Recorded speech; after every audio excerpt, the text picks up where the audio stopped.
안녕하세요 여러분. 오늘의 놀라운 기사 내용은 겐 월즈, 선거운동에서 선생님의 목소리를 찾다. 그리고 우크라이나에 들어온 공습? 러시아의 심장을 강타하다. 에 관한 것입니다. 우선 좋아요 버튼을 누르고 채널 구독 및 알림 설정도 잊지 마세요. 여러분의 관심과 지지가 저희에게 큰 힘이 됩니다. 첫 영상은 2024년 미국 대선에서 중요한 역할을 하고 있는 한 여성에 대해 이야기해보려고 합니다. 그녀는 바로 미네소타주의 영부인 겐 월즈입니다. 이번 영상에서는 겐 월즈가 어떻게 교육자로서의 경험을 바탕으로 정치적인 목소리를 내고 있는지, 그리고 그녀가 이번 대선에서 어떤 역할을 하고 있는지 살펴보겠습니다. 겐 월즈는 오랫동안 미네소타 정계에서 직설적인 목소리를 내온 인물입니다. 그녀는 남편팀 월즈 주지사의 정치 경력을 지지하며 교육자 출신으로서의 경험을 바탕으로 다양한 사회 문제의 목소리를 높여왔습니다. 이번 대선에서 그녀는 남편과 함께 카말라 해리스 부통령의 러닝메이트로 활동하며 전국적인 선거운동에 참여하고 있습니다. 최근 버지니아에서 열린 한 행사에서 그녀는 교육 문제를 중심으로 21분간 연설을 했습니다. 이 자리에서 그녀는 선거 시즌이 학년의 시작처럼 느껴진다고 말하며 교육자로서의 경험을 정치에 어떻게 녹여내고 있는지 보여주었습니다. 겐 월즈는 미네소타의 영부인으로서도 여러 차례 자신의 목소리를 내어왔습니다. 2019년에는 주 의사당에서 열린 총기 규제 집회에서 강력한 발언을 하여 화제가 되기도 했습니다. 그녀는 당시 공화당 의원들에게 우리가 온다는 메시지를 던지며 총기 규제 강화의 필요성을 역설했습니다. 이러한 그녀의 직설적인 태도는 남편인 팀 월즈 주지사가 그녀의 목소리를 존중하고 정치적 이슈에 적극 활용하려는 의지의 표현이기도 합니다. 겐 월즈는 남편의 정책 문제에 대해 안정적인 힘과 신뢰할 수 있는 조언자로 활동해왔으며 때로는 직접 싸움에 뛰어들기도 했습니다. 그녀는 교육과 생식권 등 다양한 사회 문제에 대해 남편과 함께 또는 독립적으로 활동하며 목소리를 내고 있습니다. 특히 그녀는 불임 치료에 대한 경험을 공유하며 생식권 문제에서도 강력한 입장을 보이고 있습니다. 겐 월즈는 단순한 정치인의 배우자가 아닙니다. 그녀는 자신의 경력을 바탕으로 중요한 사회 문제에 목소리를 내며 정치적 영향력을 행사하고 있습니다.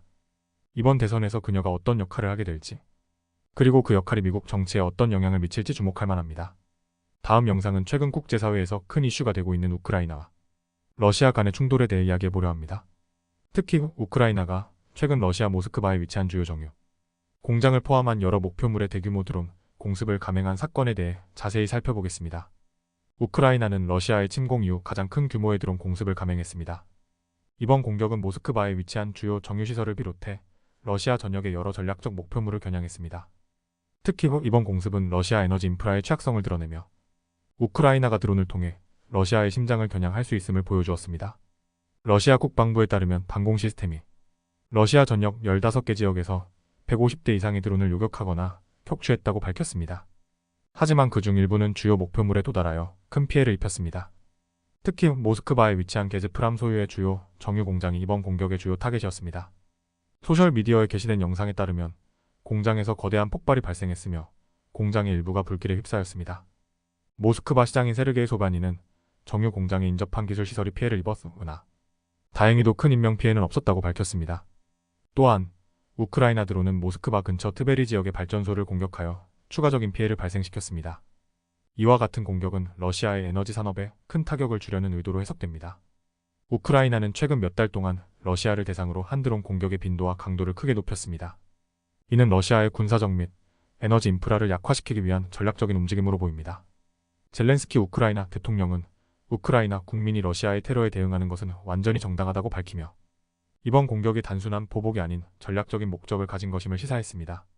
또한 우크라이나는 서방 국가들이 제공한 장거리 미사일에 의존하지 않고 자체적으로 개발한 드론을 통해 러시아의 깊숙한 곳까지 타격할 수 있는 역량을 키워왔습니다. 이로 인해 러시아의 방어 시스템은 새로운 도전에 직면하게 되었습니다. 이번 사건은 국제사회에 큰 파장을 일으키고 있습니다. 서방 국가들은 우크라이나의 드론 공격이 러시아의 침공에 대한 정당한 대응이라고 보는 한편 러시아는 자국의 에너지 인프라가 심각한 위협을 받고 있다고 주장하며 강력히 반발하고 있습니다. 앞으로 우크라이나의 드론 공격이 계속된다면 러시아와의 갈등은 더욱 격화될 가능성이 큽니다. 또한 러시아의 에너지 산업이 지속적으로 타격을 입게 되면 세계 에너지 시장에도 큰 영향을 미칠 수 있습니다. 오늘은 여기까지입니다. 다음 영상에서 더 유익하고 흥미로운 내용으로 찾아뵙겠습니다. 이 영상은 투자 의견이 아닙니다. 매우 감사합니다.